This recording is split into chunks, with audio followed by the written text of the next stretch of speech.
El día de hoy vamos a empezar un taller de predicación, un taller de exposición en el púlpito. Muchas veces hay personas que tienen la habilidad para exponer, para desarrollar, porque tienen facilidad de palabra, en el ámbito secular, en su trabajo, pero ¿acaso será lo mismo ejercer el oficio de las ventas que predicar? Hay personas que muchas veces, yo he escuchado muchos, los que se han desarrollado en las ventas, muchas veces dicen o han llegado a decir o podemos decir: a mí dame piedras y yo te vendo piedras. Es una de las frases muy básicas, ¿no? La cuestión está que la palabra de Dios no son piedras, la palabra de Dios no son ventas, es la palabra de Dios. La palabra de Dios expuesta y compartida hacia su grey no es una clase de teología. La palabra de Dios no es una clase en un salón de clases, es la palabra de Dios. Este taller lo vamos a llamar ¿qué es la predicación y qué no es la predicación? Muchas veces hay personas que piensan o que pensamos que la predicación es, pues solo habla de la Biblia y habla bonito. Y si los hermanos dicen amén, Dios te respalda. Y si los hermanos aplauden, no, la unción está atrás de mí y adelante de mí. La cuestión está, hermanos, que muchas veces el hermano va a decir amén y no sabe ni por qué dice amén. Y muchas veces el hermano va a aplaudir, pues porque le gusta el tono que hiciste con tu voz.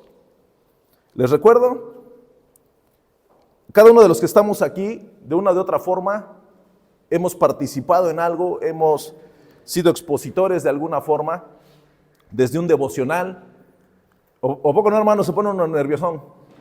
Pasa uno y así como que me tardé 2 horas y ya se me acabó en 5 minutos, ¿no? Es una realidad, es una realidad.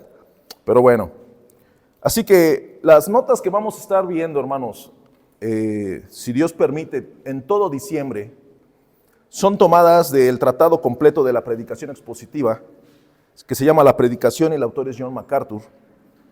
Por si quieren comprar el libro, cómprenselo. Así que de ahí voy a estar nutriendo este taller, y también hay un libro muy viejito que se llama El Sermón Eficaz, que en lo personal fueron los 2 libros los cuales a mí me han ido nutriendo y ayudando en el crecimiento en el transcurso de mi vida como expositor. Si lo pueden comprar, cómprenselo. El Sermón Eficaz y el libro de La Predicación de John MacArthur. Así que, ¿qué es la predicación? ¿No? O sea, tenemos que entender qué es la predicación. Es la aplicación, proclamación y enseñanza pública y ardiente de un texto bíblico en el poder del Espíritu Santo. Eso es la predicación. Muchas veces nosotros podemos, como expositores, tenemos la oportunidad de predicar, pero ¿verdaderamente estaremos predicando o solo estamos compartiendo la información que estudié? Es importante que nosotros como expositores tengamos en cuenta estos conceptos. Es la aplicación, proclamación y enseñanza pública y ardiente de un texto bíblico en el poder del Espíritu Santo. Dado que el mensaje del predicador depende del significado original, el mensaje es autoritativo y vinculante. Es la palabra de Dios. Su carácter y actividad debe reflejar la de un heraldo, la de un siervo, la de un testigo y la de un padre. Muchas veces el expositor, el predicador, el hermano que se para atrás del púlpito el domingo, tiene que venir y hablarle a la grey como un padre le habla a su hijo cuando su hijo se ha equivocado de algo. Como un padre le habla a su hijo cuando sabe que puede ser que su hijo se equivoque y tiene que llevarlo a un punto en el cual no quiero que te equivoques. Esa es la labor de los que predicamos. Esa debería de ser la forma, el carácter en el cual pudiéramos expresar la necesidad que hay en la grey. ¿Por qué? Porque la grey le pertenece al Señor. Y nosotros somos esos heraldos, esos voceros, esos pregoneros de venir a dar el mensaje del Dios vivo y verdadero. Hay veces que la persona considera, hay que hablar lo que hay que hablar, pero verdaderamente en lo que estás hablando está fluyendo el carácter divino de Dios. Por eso nos pusieron, por eso nos escogieron, por eso soy llamado para proclamar las verdades. Uno de los capítulos en la Biblia que son básicos en cuanto a la enseñanza es en 2 de Timoteo capítulo 2. Así que vamos con sus Biblias. 2 de Timoteo capítulo 2, hermanos, es uno de esos capítulos los cuales creo que todos deberíamos de tener tachados con marcatextos. ¿Por qué? Porque son de los que más nos enseñan. 2 de Timoteo 2. Un buen soldado de Jesucristo. Tú pues, hijo mío. ¿Quién le está hablando a quién? Pablo a Timoteo. Esfuérzate en la gracia que es en Cristo Jesús. Y acá les hago una pregunta, hermanos. Cuando compartimos la palabra, cuando las hermanas, ¿a quién le toca hablar hoy con los adolescentes? Hermana Anel, ¿a las dos les toca hoy? A Anel. Ok, ¿de qué va a hablar, hermana? De Jesús. ¿Qué tal estudió? ¿Cuántos días le metió más o menos? ¿Horas? ¿Unas 5 horas en toda la semana? ¿Más o menos? Ok. Para hablar con los adolescentes, ¿cuánto? Así real, ¿media hora? ¿Será media hora? O sea, esfuérzate en la gracia que es en Cristo Jesús. O sea, para hablar media hora, hermanos, tal vez le tuvo que meter la hermana 1 hora diaria después de todas sus actividades. ¿Para qué? Para poder presentar media hora como es digno ante los niños, ante los adolescentes. Los adolescentes ya te entienden. Ahora, es el mismo criterio con los niños, con los más chiquitos. O sea, yo no soy bueno para darle clases a los niños. Y ellos lo saben. Pero imagínense, o sea, mis respetos para las maestras de los niños. O sea, tienen que preparar un tema y también estar batallando con que el niño te ponga atención. Esfuérzate, maestra, en la gracia que es en Cristo Jesús. Y le dice Pablo a Timoteo, lo que has oído de mí ante muchos testigos. Esto encarga a hombres fieles que sean idóneos. ¿Para qué? Para enseñar también a otros. Esto encárgale a hombres fieles que sean idóneos para enseñar también a otros. Dice en el versículo 7, más abajo, considera lo que digo y el Señor te dé entendimiento en todo. El apóstol hablándole al pupilo, diciéndole, no pases por alto mis palabras, considera lo que te digo y el Señor te dé entendimiento en todo. Dice más adelante en el 14, recuérdales esto, exhortándoles delante del Señor que no contiendan sobre palabras, lo cual para nada aprovecha, sino que es para perdición de los oyentes. 15, procura con diligencia. ¿Qué es diligencia? Constancia, dice, cuidado y esmero en ejecutar algo. Diligencia. O sea, procura con cuidado y esmero. Es esa prontitud de ánimo, esa agilidad interior y exterior, esa prisa apacible en hacer bien, en hacer con amor, en hacer con gozo lo que tengo que hacer en ese preciso momento. Es esa laboriosidad a la hora de realizar las tareas y encomiendas, con diligencia, con prontitud, con agilidad interior y exterior, que sabes lo que tienes que hacer en el momento preciso que lo tienes que hacer, procura con diligencia presentarte a Dios aprobado, como obrero que no tiene de qué avergonzarse. Y después, ¿cómo cierra? Que usa bien la palabra de verdad. Que usa bien la palabra de verdad. Si dan vuelta a su Biblia, capítulo 3, Timoteo, 2 Timoteo, versículo 10. Pero tú has seguido mi doctrina. Doctrina, enseñanza, buena enseñanza, sana doctrina, conducta, propósito, fe, longanimidad, amor, paciencia. Dice el 14 del mismo capítulo 3, pero persiste tú en lo que has aprendido y te persuadiste, sabiendo de quién has aprendido. Dice más adelante, y que desde la niñez has sabido las sagradas escrituras, las cuales te pueden hacer sabio para la salvación por la fe que es en Cristo Jesús. El apóstol diciéndole al alumno todo esto. Versículo 16, toda la escritura es inspirada por Dios y útil para enseñar, para redarguir, para corregir, para instruir en justicia. Cada uno de los expositores, de los predicadores, de las maestras de niños, maestras de adolescentes, de los que han tenido o tenemos la oportunidad de compartir la palabra, debemos de entender que lo que tenemos en nuestras manos es para enseñar, para redarguir, para corregir y para instruir en justicia. Y si a usted, hermano o hermana, le toca una participación, esto está en el paquete de lo que usted tiene que hacer.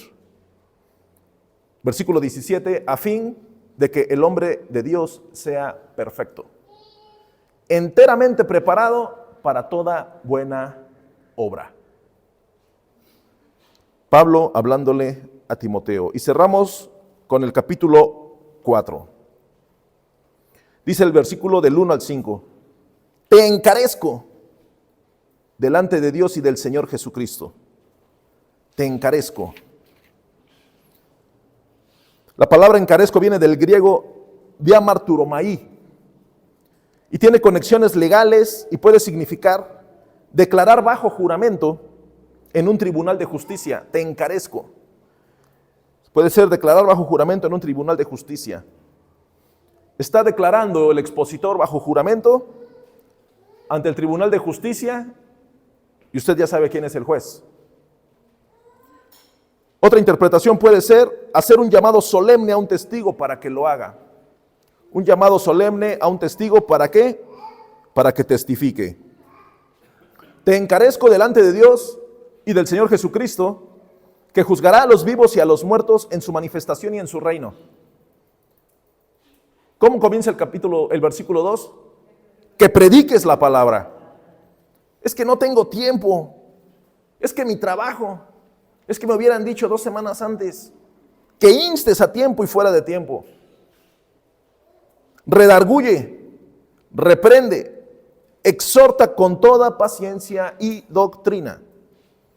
Porque vendrá tiempo cuando no sufrirán la sana doctrina, sino que teniendo comezón de oír, se amontonarán maestros conforme a sus propias concupiscencias.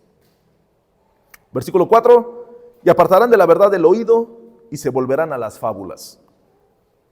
Versículo 5, pero tú, sé sobrio en todo, soporta las aflicciones, haz obra de evangelista, cumple tu ministerio. Pero tú, hermano expositor de la Iglesia Bíblica del Valle, sé sobrio en todo, soporta las aflicciones, haz obra de evangelista, cumple tu ministerio.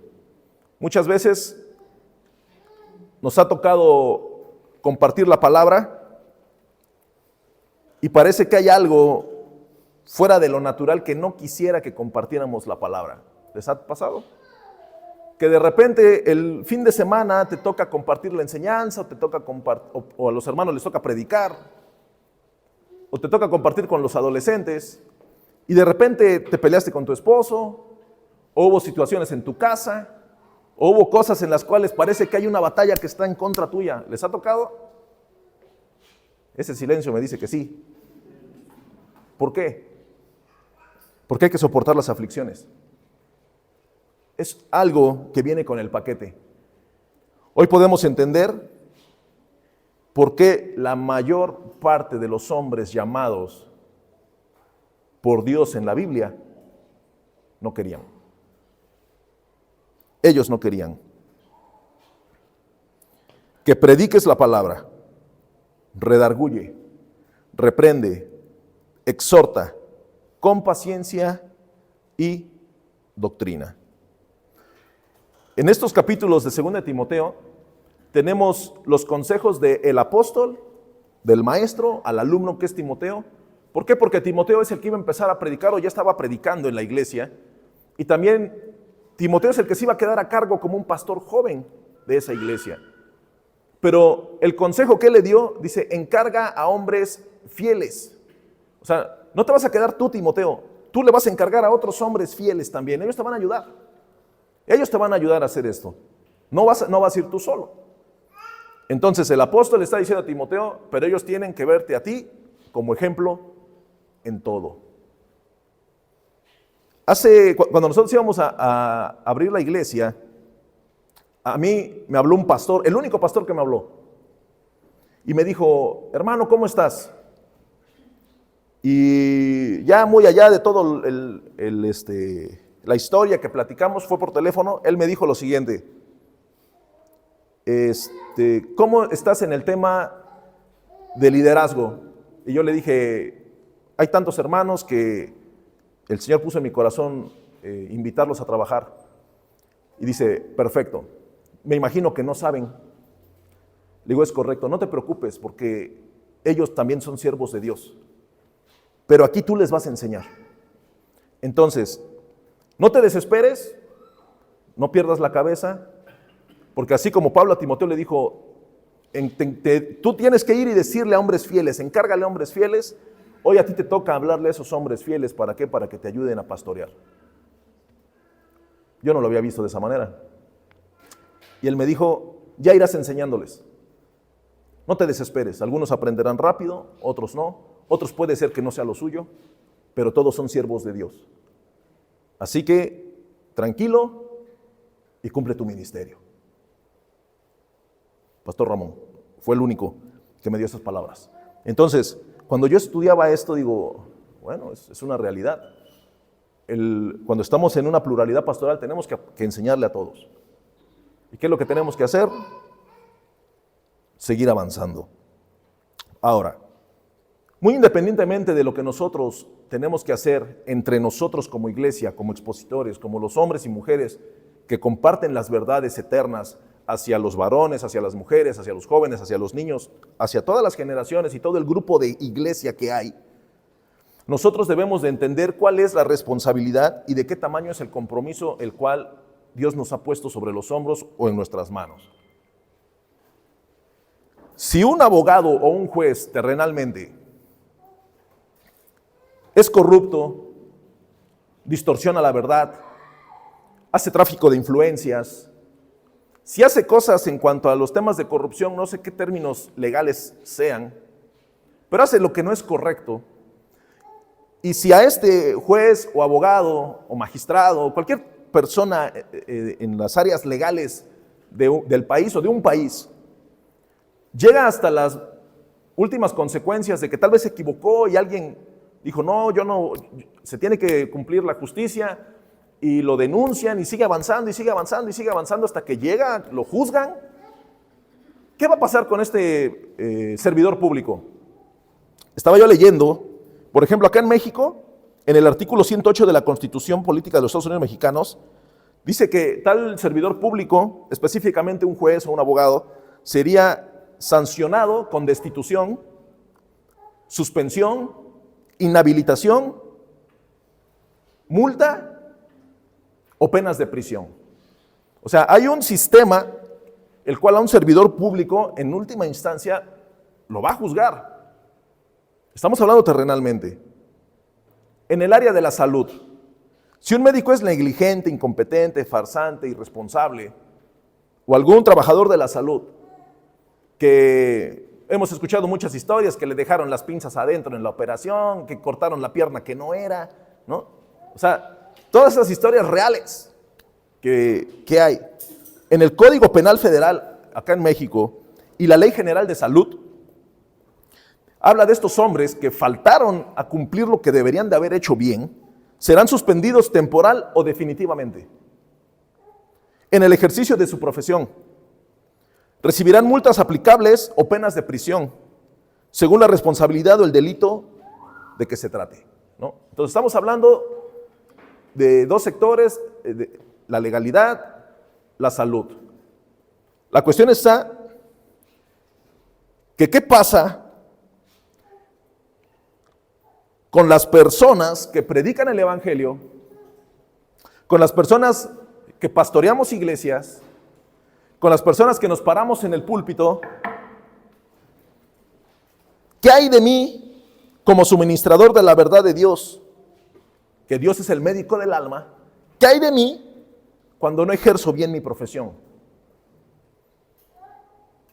¿Qué hay de mí? ¿Acaso no soy responsable ante Dios por cualquier perversión de la verdad? ¿Acaso el hermano que está predicando no es responsable ante Dios porque está perversionando la verdad? Independientemente de cuán tonta sea, puede ser que por omisión. Dice, y también, ¿quién me va a juzgar a mí por mi negligencia e incapacidad?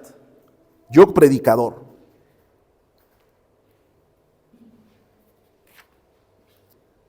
¿Qué asociación terrenal me regula? ¿Qué asociación terrenal pone a cuentas a los predicadores? A ver, vamos a checar todos los videos de todas las predicaciones de la zona de Orizaba. ¿Qué asociación agarra y dice, hermano César, usted me va a ayudar a rodar cabezas por el bien de las almas? ¿Qué pasa con una alma que es mal enseñada en el camino de la verdad? Se va a ir al infierno. O sea, una alma que está mal dirigida hacia la verdad, se va a ir al infierno, amado hermano. Esa es la verdad. ¿Quién va a decir no? ¿O quién dice eso? Nadie. ¿Acaso no es cierto que nosotros que predicamos la palabra de Dios confrontamos una corte mayor que el foro legal o cualquier tribunal médico? Cada uno de nosotros que predicamos la palabra, que exponemos la verdad, estamos confrontando, hermanos, a una corte muchísimo mayor que los que regulan a los médicos, que los que regulan a los abogados, que los que regulan a los jueces. Nosotros estamos ante el Dios Todopoderoso. Y esta es su ley. Esta es su palabra y su palabra es verdad.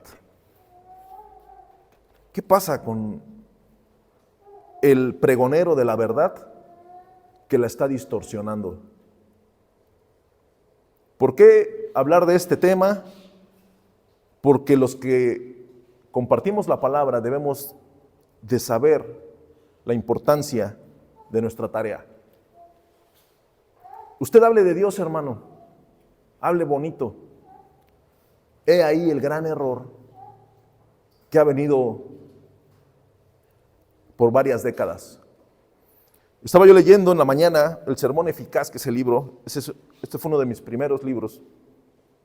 Es un libro escrito en el 59. ¿Quién nació? No es cierto, hermanos. No, eso no es posible. Es un libro ya con varias décadas de existencia.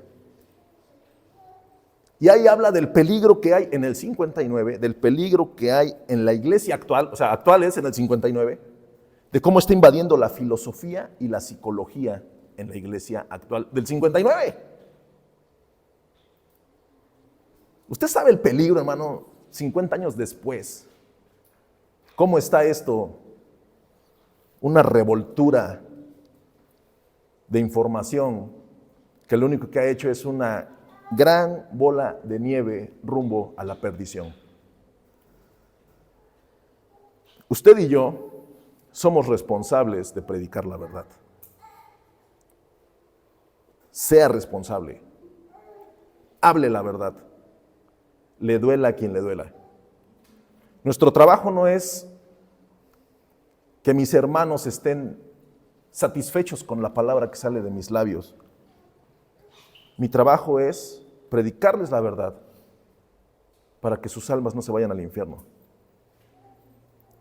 Si el predicador no está dispuesto a correr ese riesgo, entonces no es tu llamado. Entonces, no es por ahí. Ni amén dicen.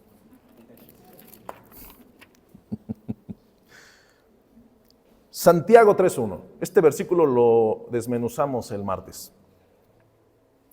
Hermanos míos, no os hagáis maestros muchos de vosotros,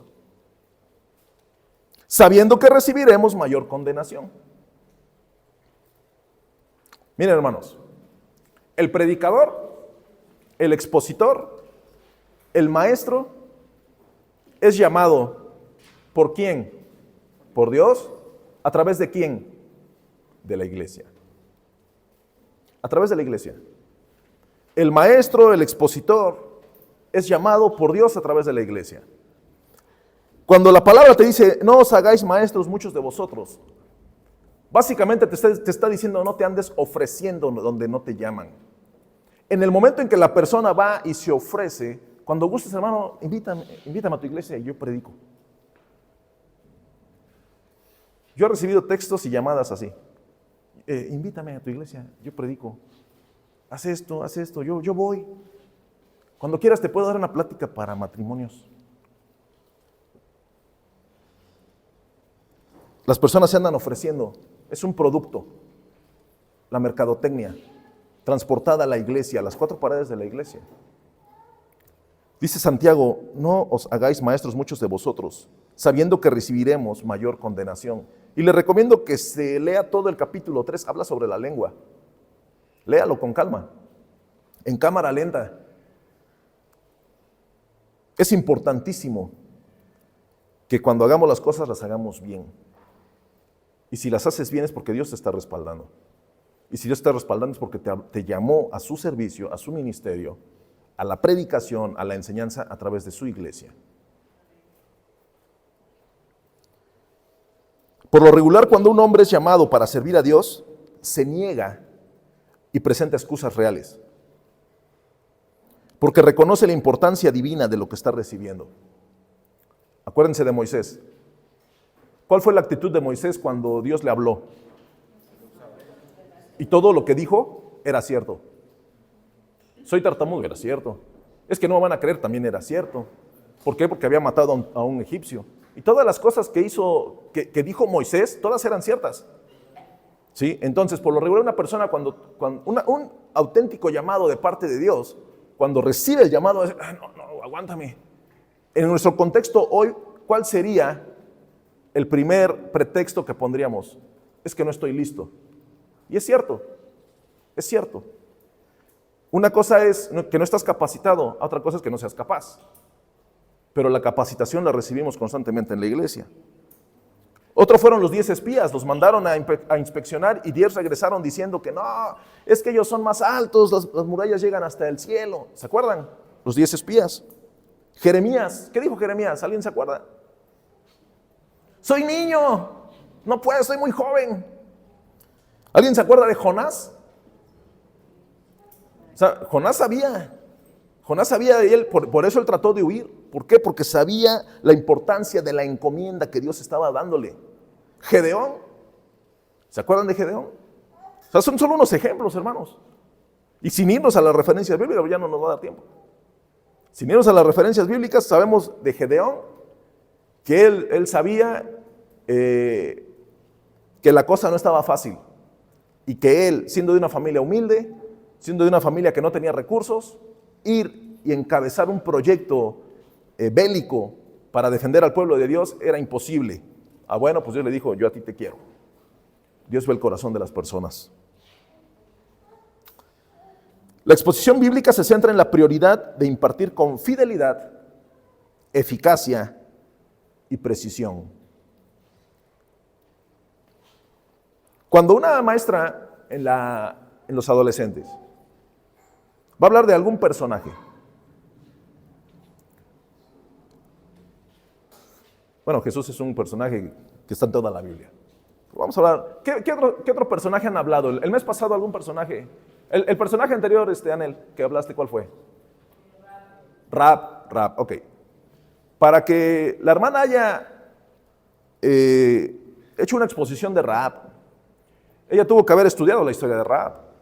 ¿Para qué? Para que se las pudiera platicar en un sentido, aterrizar al lenguaje de los adolescentes.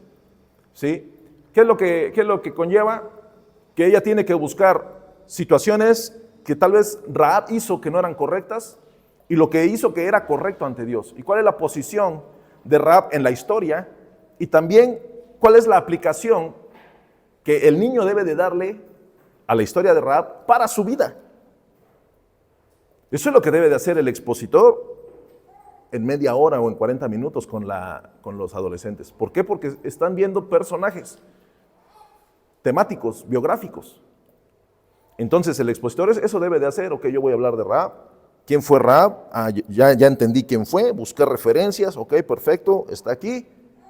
Ahora, ¿qué fue lo que hizo? Esto hizo bien, esto hizo mal, se portaba mal por esto. ¿Qué continúa? ¿Por qué está en la Biblia? ¿Qué fue lo digno de platicar de Rahab? ¿Y cómo aplico la vida de Rahab o el personaje de Rahab a mi vida? Ahora, eso mismo, llevémoslo acá, en el púlpito. Y cuando algún hermano, nosotros hemos tenido las lecciones ya armadas. Son lecciones ya armadas, las cuales usted ya tiene un título, tiene una base bíblica, tiene un pensamiento, tiene 3 objetivos, tiene un bosquejo ya armado, y solo el expositor tiene que ir avanzando, irle dando su toque, ¿para qué? Para que todos aprendamos. Pero ¿qué es lo que pasa cuando el hermano le dices, hermano, te toca predicar, y el hermano tiene que buscar de dónde, tiene que ponerle un título, y tiene que hacer todo lo que dije hace unos minutos en 1 hora? ¿Para qué? Para que la iglesia se vaya alimentada. Fidelidad, eficacia, precisión. Estas 3 cosas se deben de hacer en el contenido del texto bíblico, que es infalible y autorizado. Esta es la palabra de Dios. Hay errores que muchas personas cometen, o que cometemos, o que hemos cometido. ¿Qué es la predicación? Pero también ¿qué no es la predicación? La predicación en el contexto y en el entendido de qué es la verdad, la palabra de Dios, la esencia que es exhalada por Dios para alimentación de los que creemos en Él, con lo cual vamos a estar fortalecidos en nuestro andar diario. Esa es la palabra de Dios. Esta es la verdad eterna. Cada uno de nosotros, hermanos, como expositores, debemos de esforzarnos, de instar a tiempo y fuera de tiempo en estar consumiendo y alimentándonos constantemente de la palabra. Hay sistemas de enseñanza, hay sistemas, hay fórmulas, el ABC, los 3 puntos, los 5 puntos, pero la verdad es la verdad. Y la verdad expuesta para el pueblo de Dios debe de ser predicada con claridad. ¿Qué es lo que pasa cuando en lugar de exponer un tema, lo que hago es perderme en mi introducción o perderme en la información que leí y el tema que tenía yo que dar nunca lo di? Esos son errores muy comunes. Y en predicadores novatos, en expositores novatos y en expositores que ya tienen años. Muchas veces se confía tanto en la autosuficiencia del expositor. No, sí, yo lo he hecho varias veces. Entonces me paro y empiezo a hablar y cuando me doy cuenta ya se acabó el tiempo. A mí me ha tocado estar presente en predicaciones, en estudios, que ni siquiera se leyó la Biblia. La predicación es la proclamación de la verdad, de la palabra de Dios, y no se leyó la Biblia. Son grandes errores que no debemos de cometer. Cada una de las cosas, hermanos, que vayamos hablando, tómelas en primera persona. Usted tómela eso. Usted no diga, creo que será para mí. No, es para usted. Usted tómelo. Porque esto nos va a hacer que crezcamos. Nos va a ayudar a crecer. Cuando empezamos, una vez yo platicando, yo les dije, hermano, a mí nunca me adules. O sea, a nosotros, hermano, como grupo, como gente, como iglesia, como familia, no nos sirven las adulaciones. A nosotros nos sirven que me marques mis errores. Si el hermano viene y me marca un error, eso me va a ayudar a ser mejor. Pero si dice, no, hermano, échale ganas, adelante, primero Dios, sí se va a poder, ay, poco a poquito. Eso no me está dando nada, eso voy a seguir navegando en un barquito que se llama mediocridad. Tenemos que seguir avanzando. Si usted viene y me dice, ¿sabe qué, hermano? Observe esto. ¿Sabe qué, hermano? Pasa esto. Eso nos va a ayudar a seguir adelante. ¿Por qué de esta manera lo digo? Porque quiero que regrese con su mente a lo primero que leímos. La gran importancia del mensaje que tenemos en nuestras manos. Esa es la gran importancia, el gran compromiso para el cual Dios nos ha hablado, compartir la verdad. Esa es la verdad. Debemos de compartirla. Muchas veces cuando una persona se para en un púlpito, en un atril, hay errores comunes como el yo. ¿De qué va a predicar el hermano? Pues quién sabe, pero se ve que tiene hartos problemas en su casa. ¿Qué tal estuvo la prédica? Pues habló de fútbol. ¿Sí? El yo. Ustedes han escuchado predicación, yo sé que ustedes las han escuchado, que el que está en el púlpito está hablando más de su familia que de Dios. Hay predicaciones, hay personas que creo que no se le tiene que llamar predicaciones, ha de ser parlotería, ¿no? Si hay gente que está parloteando y en lugar de hablar la verdad de Dios, la palabra de Dios, habla de cosas que a nadie le interesan. Yo vine a escuchar la palabra de Dios. Así debe de ser. Yo vine a escuchar la palabra de Dios y el que está aquí vino a predicar la palabra de Dios. Hermanos, ustedes son expositores. Esto tenemos que llevárnoslo. No tenemos por qué caer en ese tipo de errores. Mi autosuficiencia. ¿No? O sea, la autosuficiencia. No, yo he dado conferencias, yo hago esto, hago lo otro, hago acá, yo voy, yo visito gente importante, yo esto. ¿No es lo mismo eso que pararte en el púlpito? No es lo mismo, lo sabemos. O sea, te tiemblan las piernas, es una realidad.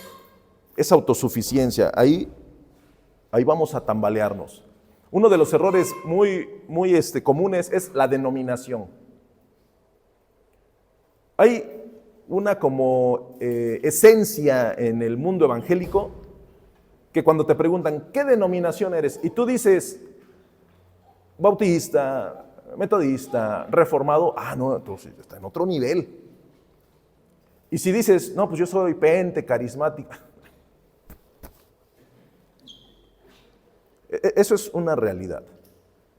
O sea, hay gente que por su denominación, el tipo nunca abre la Biblia, pero es bautista reformado. Y solo por el sello que trae ahí en su mente piensa que él sabe más que otros. El gran error está cuando se para en un púlpito y le habla con esa arrogancia a gente que sí sabe. Nunca lo vuelven a invitar, porque nada más se exhibió. Por eso dice Santiago, no te hagas ¿qué? No te hagas maestro, no se hagan maestro muchos de vosotros, porque recibiremos mayor condenación. Santiago se involucra, porque recibiremos. O sea, él no dice porque recibirán, no, recibiremos. Mis virtudes, facilidad de palabra, destreza en algunas cosas. Hay gente que piensa que esas virtudes, las cuales desempeñas en tu diario vivir, te ayudará a compartir la verdad divina. Es un error. Es un error. Otro error, el cual cuando las personas se paran en un púlpito, es los testimonios y las experiencias personales. Estoy seguro que ustedes han estado presentes en lugares donde se llena de testimonios y de experiencias personales. Hermano, hoy domingo están por llegar otro grupo de personas y no sabemos si va a llegar alguien nuevo o si va a llegar alguien quebrado porque necesita escuchar la voz de Dios. Y que el hermano que hoy le toque la prédica se ponga a hablar de una experiencia personal cuando esta persona viene a punto de reventar. Y la persona que predica habla y habla y habla y no habló nada. Se perdió una gran oportunidad para la persona de escuchar la voz de Dios. ¿Por qué? Porque el que predicó, porque la persona que está en el púlpito, porque el que estuvo aquí, no hizo su trabajo. Experiencias personales, testimonios. Personas que inflan a tal grado las cosas para que la gente se admire. Muchas veces son cosas infladas de más. Se olvidan de la palabra y nos empiezan a platicar de sus experiencias místicas y de su familia.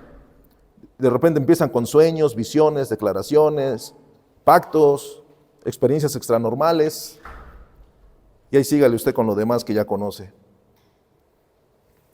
Otro error que se conoce o que hemos visto y que no debemos de hacer, y que si usted y yo hemos caído en ese error, no lo hagamos, es escondernos en el púlpito. A mí una vez un hermano me dijo: hermano, no te escondas en el púlpito y no te atrevas a esconderte en la oración. Y yo le agradezco este consejo a este hermano porque creo que me lo dijo a tiempo. Muchas veces muchos ministros, cuando empezamos no fuimos capacitados. Por la gracia de Dios, por el llamado divino y con la Biblia bajo el brazo, Dios nos permitió ir creciendo y avanzando. Pero había cosas que nosotros ignorábamos. Circunstancias que vemos en otros y las copiamos y no es correcto. Este hermano a mí me dijo: no te escondas en el púlpito. Y él me dijo: si tú ves a alguien o si tú tienes algo con alguien, no se lo sueltes en el púlpito. Hay comentarios tan directos y personales que lo único que manifiesta el comentario es que al expositor le faltó agallas para ir y hablar con la persona abajo del púlpito. Y puse aquí unos ejemplos. El niño que tiró la silla, ¿no? Un niño tiró la silla. Entonces el predicador dice: hermanos, es como esos niños que tiran la silla, cuando todos sabemos que un niño fue el que tiró la silla. Y sus padres no hacen nada. Lo único que denota es que al predicador le faltaron agallas para ir y hablar con el padre del niño que tiró la silla. Y todavía se atreven a decir: es palabra de Dios. ¿Sí me entienden? Este hermano me dijo: no te escondas, no te atrevas a esconderte en el púlpito. Si tienes algo que hablar con alguien, ve y háblalo. ¿Tienes algo que decirle a alguien? Ve y díselo.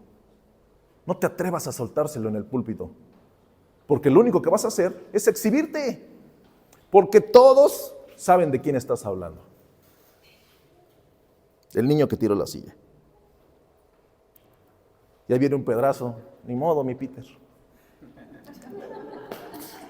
Te tocó en el tiempo. El otro ejemplo que puse: el hermano que llega tarde. ¿No? O sea, está el predicador y: como ese, hermanos, no tienen respeto de esto. O sea, todos sabemos a quién se está refiriendo.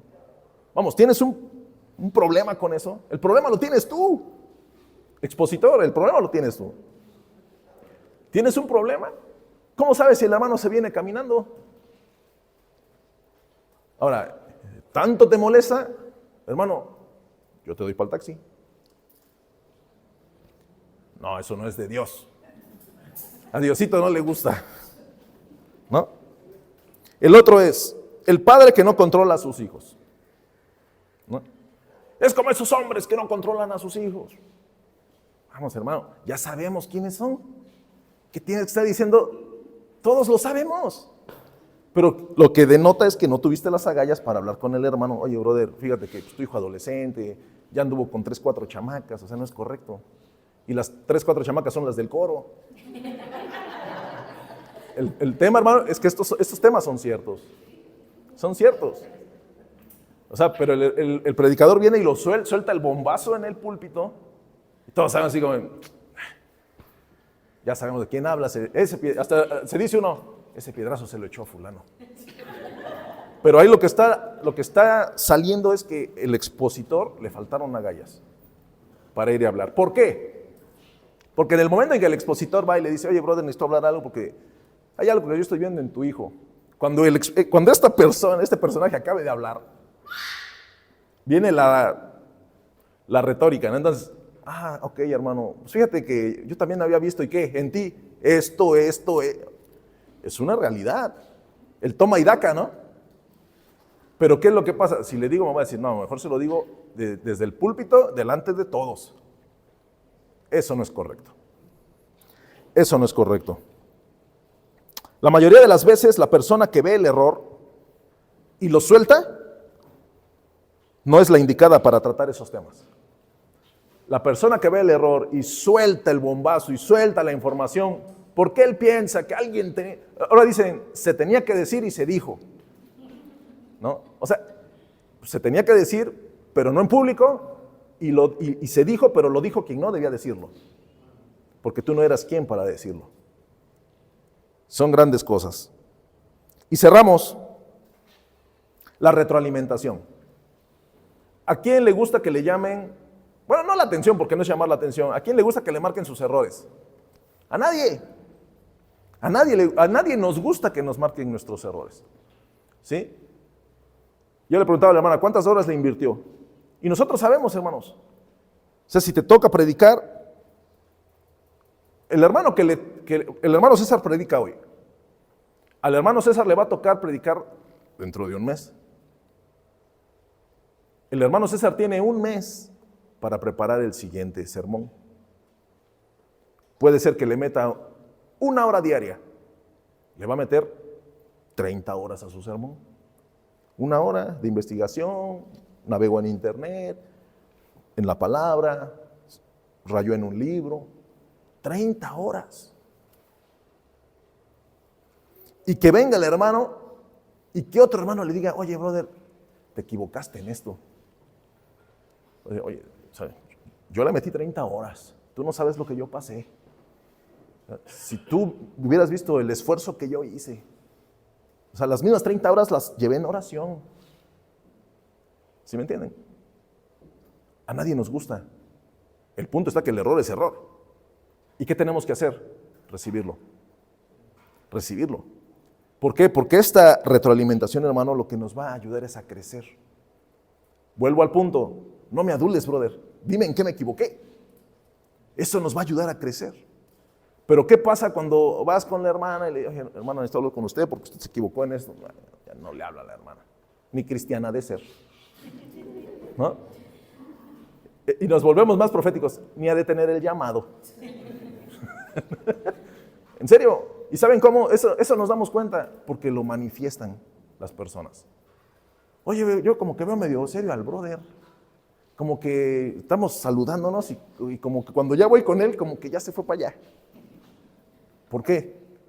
Porque manifiestan la inmadurez. ¿Por qué marco estos errores? ¿Por qué marco estos puntos, hermano? Porque si una persona manifiesta una inmadurez aquí, acá no tiene credibilidad. ¿Por qué? Porque la persona con la que manifestaste tu inmadurez va a decir, está hablando de eso y a mí luego ni me saluda.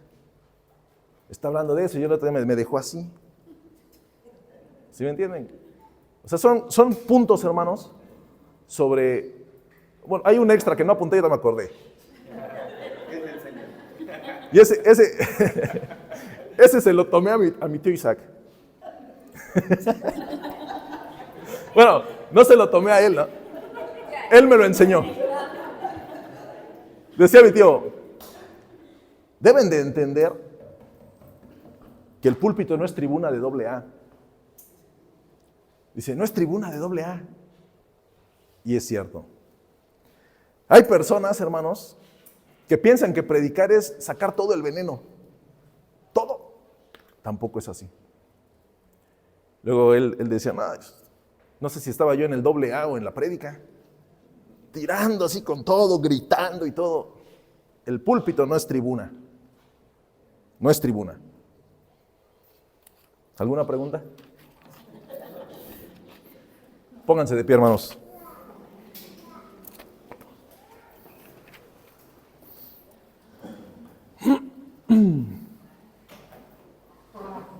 Les recomiendo que mediten en 2 Timoteo. Cómprense un marcatextos, léanlo en cámara lenta y marquen todos los versículos que nos hablan de los expositores, de los que predicamos o de los que tenemos que predicar. Esta encomienda que tenemos todos, me refiero a los que predicamos en el púlpito los domingos, los que dan enseñanzas los domingos, los que comparten los martes con los varones, las hermanas que comparten los martes con las mujeres, todos hombres y mujeres que comparten estudios los jueves, y las maestras que le dan a los niños y a los adolescentes. Esta encomienda es importantísima. Hágalo bien, hermano. No meta lo que usted le escuchó al predicador del internet, eso quédeselo usted. No lo meta en el sermón, porque puede ser que otro hermano también lo vio y va a decir, ya se pirateó. Es algo muy común. Usted, el mismo Espíritu Santo, hermanos, el mismo Espíritu Santo que mora en John MacArthur, en Miguel Núñez, en Sugel Michelén, el mismo Espíritu Santo que moraba en Spurgeon, ese mismo Espíritu Santo es el que mora en usted. El mismo Dios que llamó a su servicio a Moisés, a Gedeón, a Jeremías, a Juan el Bautista, a Elías, a Pablo, a los 12, ese mismo Dios es el que lo llamó a usted. No ande intentando querer ser como otra persona. No intente decir lo que usted cree. Diga lo que dice Dios. Hace una semana estaba yo platicando con una persona y él me dijo, es que yo creo esto, y es que yo creo, y él insistía. Entonces yo me cansé y le dije, bueno, ¿quién cree? Yo. Le digo, bueno, tú, no la Biblia. Tú eres el que cree eso, no Dios. Esa es la gran diferencia. Tú crees y a ti te gustaría adaptarlo así porque tú consideras en tu esfera humanista que eso es, pero Dios no piensa así. Si nosotros limitamos a Dios a la filosofía terrenal, al humanismo terrenal, a la psicología terrenal, lo que haces es estás limitando. Dios no tiene límites. Dentro de 8 días vamos a tener una segunda sesión de este tipo. Y a todos los involucrados, hermanos, vengan. Y estoy completamente seguro que aprenderemos y en la perspectiva de lo que nosotros vamos haciendo va a ir cambiando poco a poco. ¿Por qué lo hicimos hasta esta fecha? Porque en el año calendario ya pasaron todos. Ya pasaron todos. Entonces, es el tiempo de presentar lo que se tiene que hacer bien, lo que se ha hecho mal y cómo tenemos que seguir avanzando. Vamos a orar. Buen Dios y Padre eterno, te damos gracias en esta mañana porque nos das la oportunidad de presentar tu verdad de esta forma. Porque sabemos, Señor, que también es necesario que nosotros le enseñemos a hombres fieles para que ellos enseñen tu palabra. Te doy gracias, Señor, por la oportunidad que nos das de servirte y también porque tú eres bueno, porque tú has sido bueno. Te damos gracias, Padre mío. Recibe, oh Dios, la alabanza de tu pueblo en este lugar, ahorita en el tiempo de las alabanzas. Y también, Padre, ocupa a tus siervos, Señor, para que tu palabra sea predicada con poder y autoridad. Te doy gracias, Señor, en el nombre de Jesús. Amén.